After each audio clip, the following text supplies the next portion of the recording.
Las diferentes formas de colaboración que se discutirán a continuación constituyen un paquete importante de los métodos activos. Los métodos activos y también el aprendizaje colaborativo imponen altas exigencias al docente. Con los métodos activos se pretende que los estudiantes revivan el problema. Será importante que el docente cree las condiciones favorables para que el estudiante actúe. Esto se supone en responder de manera creativa y oportuna. En el trabajo en grupo, la colaboración es un medio de aprendizaje. Puede favorecer el desarrollo social, pero también permite alcanzar objetivos cognitivos. En el primer caso, la colaboración es el objetivo, en el segundo caso es un medio. Y puesto que puede variar los estilos de colaboración en el trabajo en grupo, es un terreno en el que se puede aplicar todas las variables. Los docentes pueden crear otras formas de trabajo en el grupo de acuerdo a las necesidades de los estudiantes. Tipos de trabajo en grupo. Trabajo paralelo a nivel grupal. Todos los estudiantes realizan la misma tarea. El método de trabajo paralelo es ideal cuando los estudiantes tienen poca experiencia en el trabajo en grupo. Así las deficiencias de un grupo pueden ser compensadas por otro. Trabajo en grupo de tipo complementario. En este caso, un tema determinado es dividido en partes. A cada grupo se le asigna como tarea el desarrollo de una de esas partes. En el trabajo de grupo complementario también es un método conveniente para reconocer el rendimiento de los grupos. Se pueden adaptar las instrucciones y el grado de dificultad de las tareas a los intereses de los grupos. Trabajo de grupo mixto. También existe una forma inmediata del trabajo en grupo que tiene sus propias variantes. Se puede utilizar un método de transferencia. Cada grupo empieza su trabajo con una tarea o con una pregunta diferente donde se le dedica un tiempo fijado. Poco a poco cada grupo irá compartiendo sus preguntas entre todos los estudiantes.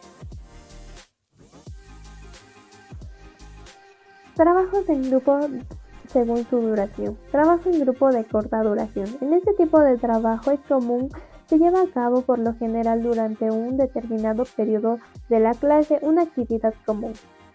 Trabajo en grupo de larga duración. En este tipo de trabajo, el grupo tiene la oportunidad de profundizar en un tema o tarea, por lo que con frecuencia toma algunas horas o periodos de clase. En trabajos en grupo de larga duración conviene tomar medidas organizativas. Recomendación. Organización de los grupos. Los grupos se organizan bajo criterios prácticos, según el número de estudiantes, por clase, por sexo, por afinidad. También el docente puede escoger los grupos con quienes va a trabajar o puede decidir que los estudiantes organicen sus propios grupos. Liderar grupos.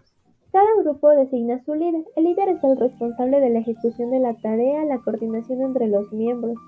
En cursos más avanzados, los estudiantes pueden trabajar y escoger su propio líder. Reporte. El reporte es un producto importante en el trabajo grupal. La calidad del reporte determina una gran medida de la calificación, los resultados y la calificación final.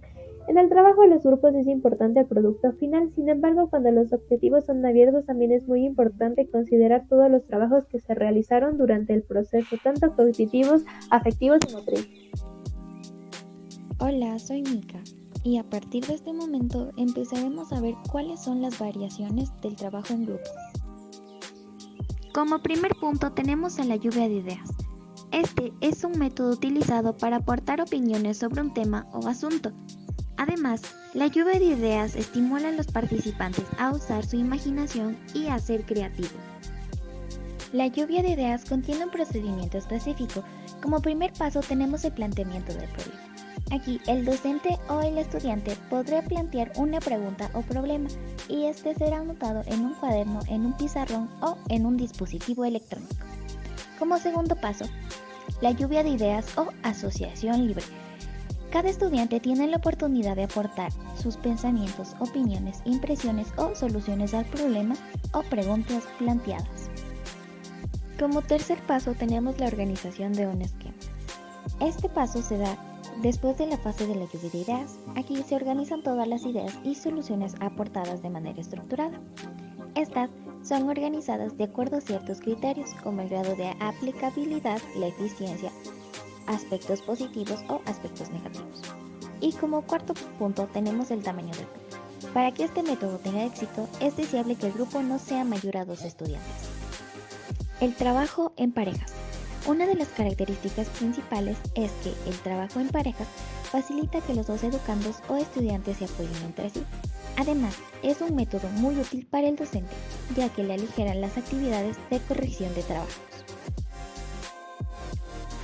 Otra de las estrategias utilizadas dentro del trabajo en grupo es el método Jigsaw. Las características que contiene este método son: la clase se organiza en grupos de 4 o 5 personas. El material es dividido de forma igual, es decir que cada uno de los temas será repartido para cada uno de los integrantes. Así, en la próxima clase, cada uno de ellos comparte sus ideas y opiniones para poder confirmar si hubo el entendimiento del tema.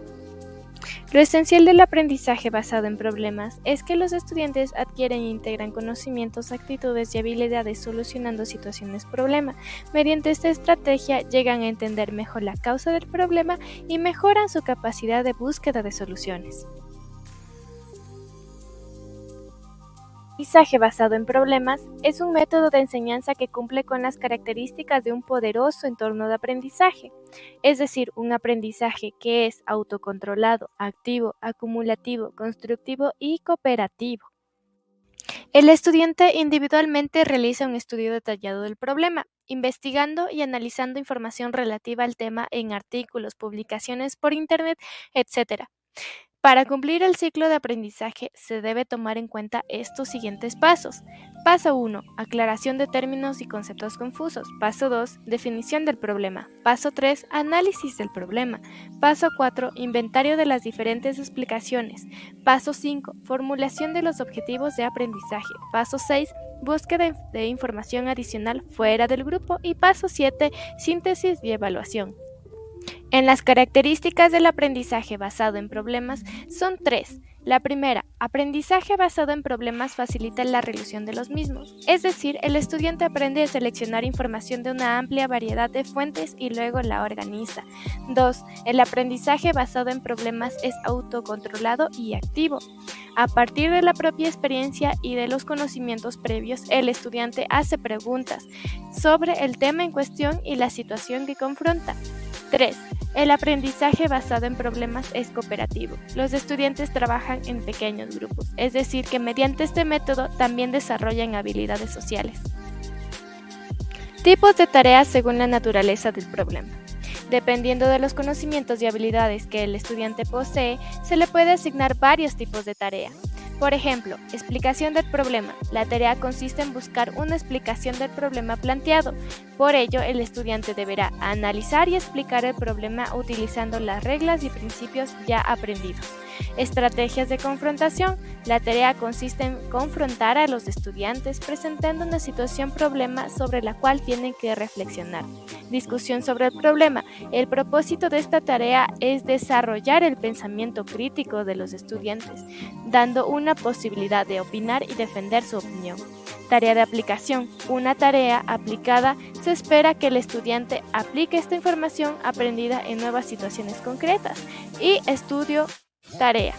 El estudiante se le asigna como tarea que estudie un tema específico, consultando ciertas fuentes. Bajo esta modalidad, no se pretende que el estudiante solucione un problema.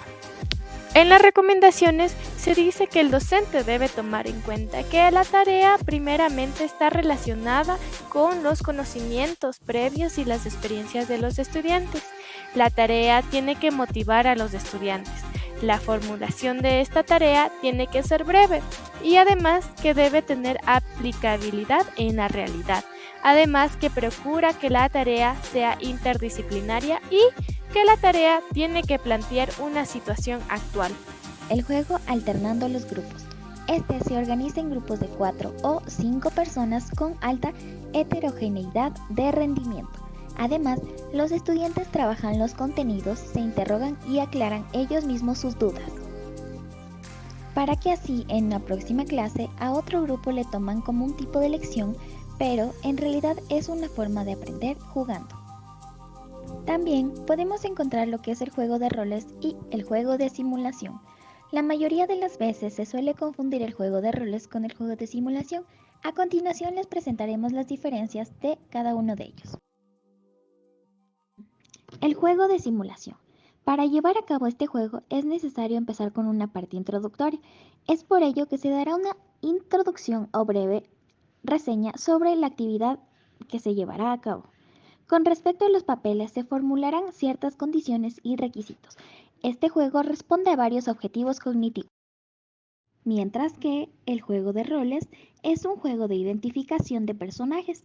Aquí no existen los límites o reglas de conducta. El educando aprende a ponerse en el lugar del otro.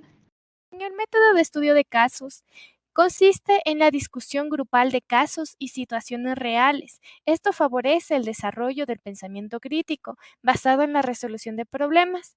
Desde este punto de vista educativo, el estudio de casos no implica el análisis de casos concretos que ilustran la materia de estudio de una manera pedagógica, sino que lo importante de esto es el análisis grupal. Es decir, para sacar provecho a este método, se debe considerar que, en la fase 1, la introducción del caso tiene que ser lo más cercano posible a una situación de la vida real. En la fase 2, el análisis individual, más que todo, se debe preparar al estudiante desde un punto de vista sobre este caso a partir de un esquema de preguntas. En la fase 3, un intercambio de opiniones. Cada estudiante presenta su visión del caso y en la fase 4, una adaptación de su propia visión. Por lo general, aquí se realiza después de haber hallado información adicional. Y por último, la fase 5, que es la selección de las alternativas de solución. Aquí se selecciona y evalúa las opiniones escogidas. Como último punto, las conclusiones sobre las formas de trabajo colaborativo tienen como objetivo favorecer la integración social, que conviene planificar las actividades en las que se utilicen métodos de colaboración. Es decir, que la literatura demuestra que las diversas formas de trabajo colaborativo son una buena estrategia cuando se persiguen los siguientes objetivos: promover el liderazgo, expresar y aceptar la crítica, crear un mayor compromiso a través de una tarea, transferir lo aprendido a nuevas situaciones, aprender a hacer preguntas sobre el tema, mejorar los métodos de estudio, motivar y mejorar el rendimiento mediante la colaboración.